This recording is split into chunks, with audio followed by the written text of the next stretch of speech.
예를 들어서 제가 겨울 여행 계획을 지금 세우고 있다고 해볼게요. 근데 이때 내가 여행을 다녀오더라도 언어 공부는 계속 할 거야. 독일어 공부는 계속 할 거야. 그러면 언어 공부에 독일어 폴더를 만들어서 거기다가 정리하고 싶은 욕구가 생긴단 말이죠. 하지만 파라 방식에서는 그렇게 하면 안 된다.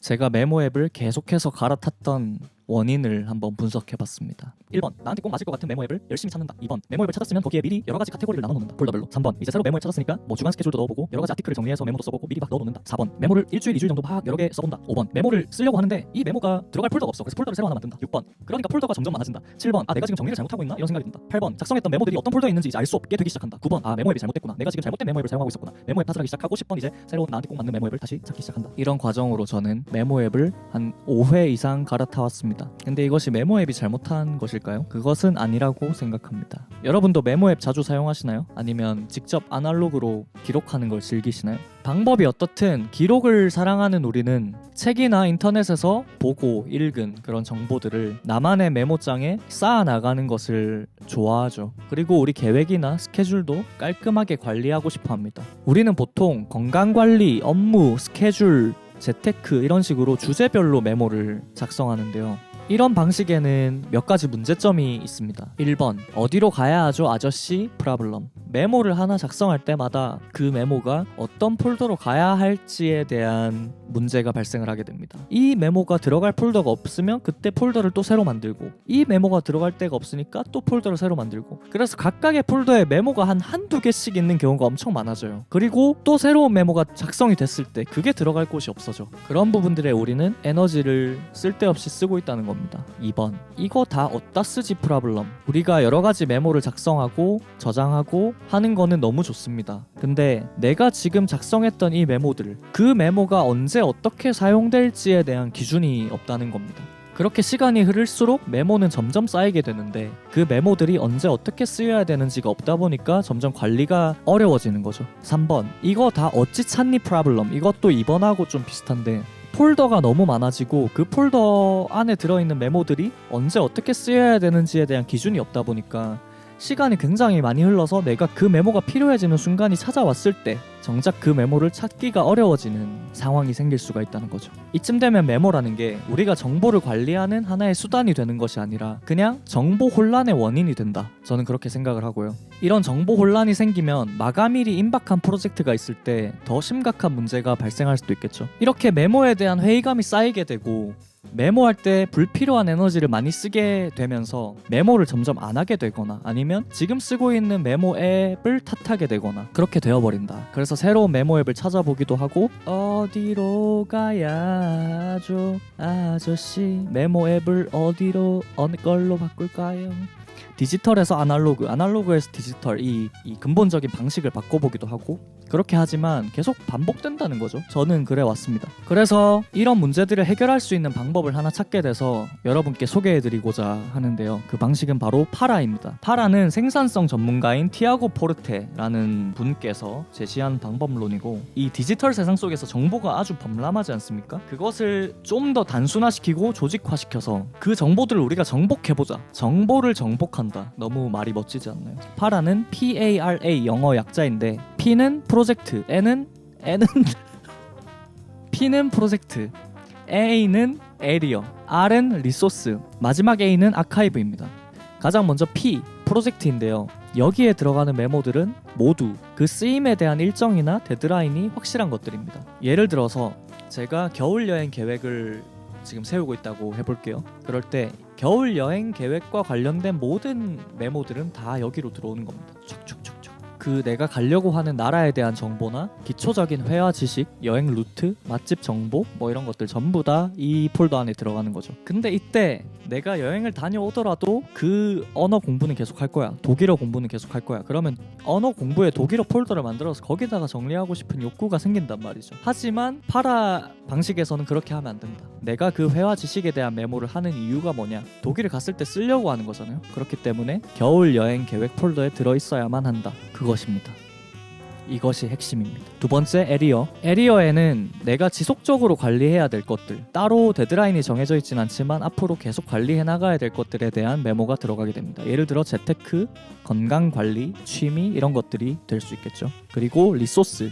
리소스는 지금 당장 내가 필요하지 않아. 근데 언젠가 내가 하는 프로젝트에 필요할 자료들이야. 그러면 리소스 안에다가 정리를 해놓으면 됩니다. 예를 들어 흥미로운 마케팅 기법을 발견했어. 그러면 리소스에 저장을 해놓을 수 있고, 지금 제가 말하고 있는 이 정보들, 뭐 파라에 대한 내용들도 여러분들께서 리소스 폴더에 저장을 해놓을 수도 있겠죠. 이렇게 리소스에 저장된 메모들은 나중에 새로운 프로젝트를 할 때 사용될 수 있을 것들입니다. 이 리소스 폴더가 제가 기존에 메모를 하던 방식하고 비슷한 것 같아요. 주제별로 나눠져 있고 그 안에서 내가 이게 언제 쓸지 모르지만 필요할 것 같은 정보들이 정리가 되는 방식. 그리고 마지막으로 아카이브. 아카이브는 종료된 프로젝트들이 기본적으로 들어가고, 리소스나 에리어에서 삭제를 하긴 애매한데 불필요해진 정보들이 있을 수 있잖아요. 그럴 경우에 아카이브로 가게 됩니다. 우선순위에서 가장 낮은 메모라고 볼 수 있겠죠. 이렇게 파라 방식으로 메모를 관리하게 되면 세 가지 장점이 있는데요. 1번, 효율적으로 정보를 관리할 수 있게 됩니다. 정보를 주제에 따라서 분류하는 게 아니고 목적이나 상태에 따라서 분류하기 때문에 내가 필요한 상황에 그때그때 정확하게 찾아서 쓸 수가 있다. 내가 겨울 여행을 가는 날이 됐을 때 겨울 여행 프로젝트를 딱 열어보면 내가 겨울 여행을 위해서 준비했던 모든 메모들이 다 들어있겠죠. 2번, 우선순위가 명확해집니다. 프로젝트는 지금 당장 내가 하고 있는 프로젝트들이잖아요. 리소스는 어떤 프로젝트를 하게 될지 모르지만 필요할 것 같은 정보들인 거고, 에리어는 내가 지속적으로 관리하는 내용들인 거고, 아카이브는 가장 우선순위가 낮은 메모들. 이렇게 우선순위가 딱딱딱 정해져 있다 보니까 혼란스러움이 덜합니다. 메모를 관리하는 상황에서. 그리고 마지막 세 번째 장점, 메모가 많아져도 괜찮다. 이거는 프로젝트라는 폴더가 딱 자리를 잡아주고 있기 때문에 가능한 것 같습니다. 메모가 아무리 많아져도, 리소스에 있는 메모가 뭐가 어디 있는지 잘 모른다 하더라도 나한테 당장 필요한 거는 항상 프로젝트 폴더 안에 있을 것이다 하는 안도감이 계속 저한테 있기 때문에 메모를 계속 쌓아나가도 딱히 혼란스럽지가 않습니다.